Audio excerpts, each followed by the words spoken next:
সাত সকালেই গাঁজা উদ্ধার মাথাভাঙায়। অরুণাচল থেকে শিলিগুড়িগামী বেসরকারি যাত্রী পরিবাহী বাস থেকে উদ্ধার হয় এই বিপুল পরিমাণ গাঁজা। ঘটনায় গ্রেফতার 2।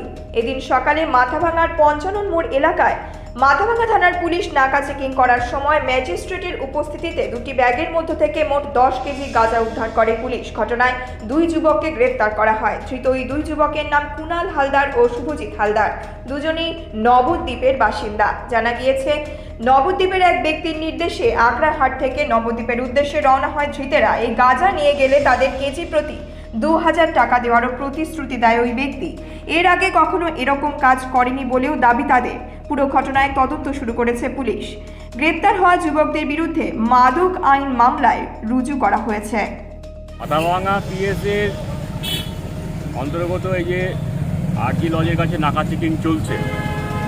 আমরা প্রতিনিয়ত চেকিং করছি এবং আমাদের যে নাকা অফিসার থাকছে খুব সিনসিয়ারের সঙ্গে চেকিং করছে, সেই জন্য আমাদের এইগুলো আমরা ডিটেক্ট করতে সমর্থ হচ্ছি। এবং আজকে চেকিংয়ে 2 জন ব্যক্তিকে সাসপেক্ট করা হয় এবং তাদের কাছ থেকে 2টি ব্যাগ উদ্ধার করা হয়। এই 2টি ব্যাগের মধ্যে কিছু এনডিপিএস আর্টিকেল পাওয়া যায়। সাসপেক্ট করা হচ্ছে ওটা গাঁজা জাতীয় কিছু বস্তু আছে। প্রাথমিকভাবে যেটা জানতে পারি যে কোচবিহার সাইড থেকে আসছিল এবং টুয়ার্ডস শিলিগুড়ি যাবে। যে 2টো ব্যক্তিকে আটক করতে পেরেছি তাদেরকে আমরা পুলিশ হেফাজতে নেওয়ার পরে জিজ্ঞাসাবাদের মাধ্যমে জানতে পারবো কোথায় যাচ্ছিল। নাম, একজনের নাম শুভঙ্কর হালদার আর একজনের নাম কুণাল হালদার, দুজনাই হচ্ছে নবদ্বীপ বাড়ি। আরও জিজ্ঞাসাবাদের মধ্যে আরও জানা যাবে। 10 কেজির কিছু বেশি গাঁজা জাতীয় বস্তু উদ্ধার হয়েছে।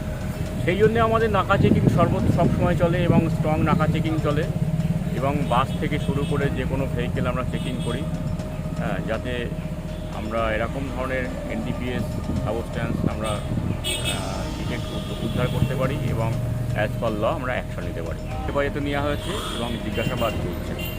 এখনও জিজ্ঞাসাবাদ চলছে, সম্পূর্ণ হয়নি। জিজ্ঞাসাবাদ কমপ্লিট হলে আমরা জানাবো। এখন এটা এই মুহূর্তে বলা যাচ্ছে না। আমরা কয়েকটা কেস ধরে আমরা প্রপার জিজ্ঞাসাবাদ করার পরে আমরা এটা করবো। তদন্তের স্বার্থে এই মুহূর্তে আমরা বলতে পারছি না। Bureau report, news metro.